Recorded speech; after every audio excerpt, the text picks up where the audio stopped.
Thanks for staying with us. Let's continue to unpack President Ramaphosa's SONA address. Civil society groups have been demanding what they call decisive leadership from the president as well as government. Nzama Mbalati is the interim CEO of lobby group HEALA, a coalition of civil society organizations that advocate for equitable access to affordable and nutritious food for all in South Africa. And he's part of those that wrote that open letter there to the president calling for a myriad of issues to be resolved, especially when you think about the issues of unemployment, etc. But let's speak to him now. Thank you so much for your time. Did the speech hit all the right notes for you? Thank you so much, Bongi, and the opportunity to speak to the viewers. Unfortunately not. It didn't reach or hit all the right note.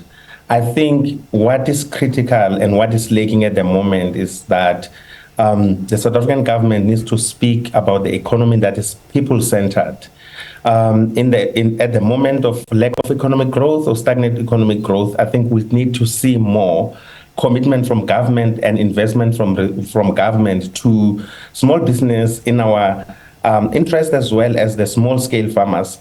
And this can be done in many ways, looking at the procurement and the public sector. For example, how are we doing procurement in schools, nutrition program, how are we doing procurement in hospitals? We feel like there is still a whole lot more of monopoly that has not been tapped in terms of supporting the local economic growth by making sure that, in the school nutrition program, for example, we can expand it. At the moment, we know that we're spending R5 a day per child, and we think we can do a lot more to actually expand the school and reinvest in the school nutrition program as one of the things of showing how we can invest in people as a way of building economic growth. So if you invest in the school nutrition program, for example, you are actually addressing nutrition, you are addressing right to education, you are also addressing hunger in a way. So I think those are some of the things that we felt they were underwhelming. There was no clear strategy on how will we build the economy that is centered on local economies, that is centered on actually making sure that we invest in small businesses and small-scale farmers to produce food that can actually be shared and be consumed by people at the local level. Your organization, often talks about the issues around nutrition, especially, whether it's at school, whether it's adults and all of that. But let's stay in school and look at the feeding scheme program. Right now, in its current form, there are others who say that it is working because a number of children are able to get access to it and they're able to at least have, in some instances, up to 2 meals a day, something that they would ordinarily not have at home. So I know that right now, a lot of the money that you're talking about is also going to procuring some of the food and also assisting some of the small players in this regard. But is the food, in your view, from what you've seen, that the children are eating worth the money that the country is currently spending? And that's a critical question because the current problem that we are seeing in terms of the school nutrition program is that it doesn't give children the nutrition that they need. So one of the things that I think we've realized is that clearly the norms and standard in terms of the provision of food at school is an issue. One province and the other, and local school and the other, they are actually providing nutrition according to the budget, limitation according to what they deem necessary, and there's no clear view in terms of investing the best back to make sure that kids do get nutritious food.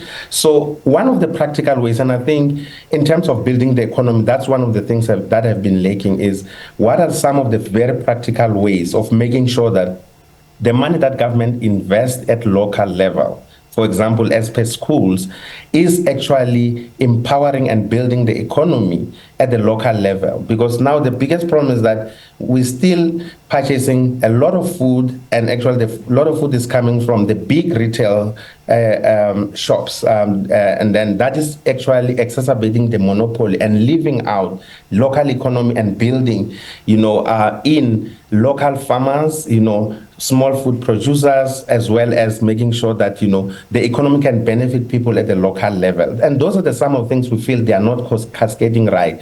What is given at school most of the time will be, beans and starch.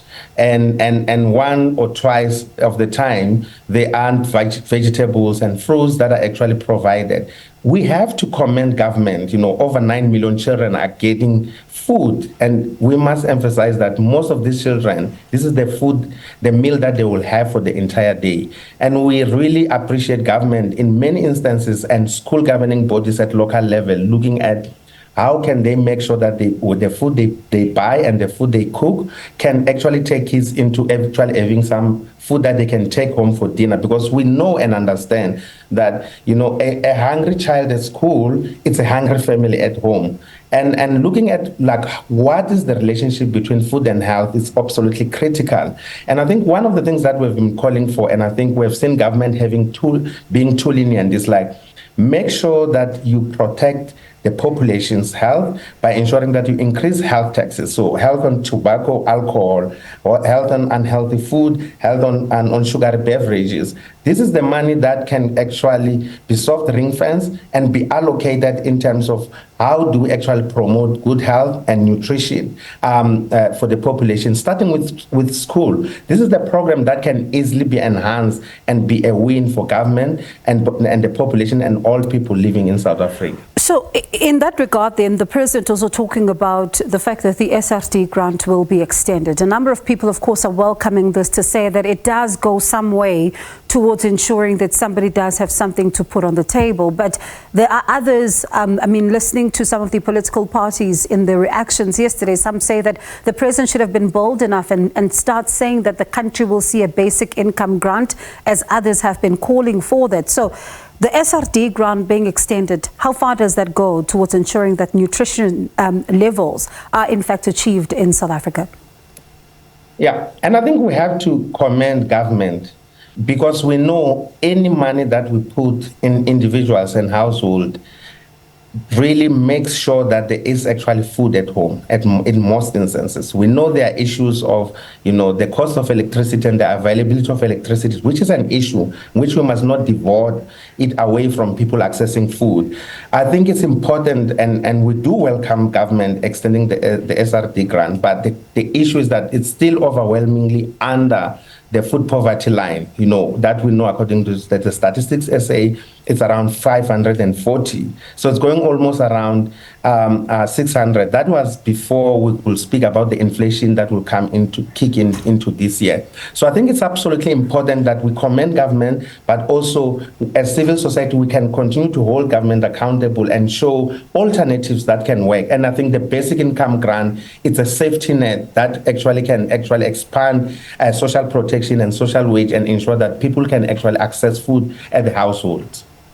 All right, Nzama, thank you so much for your time. Do appreciate your reaction this afternoon. That is Nzama Mbalati. He is the interim CEO of lobby group HEALA.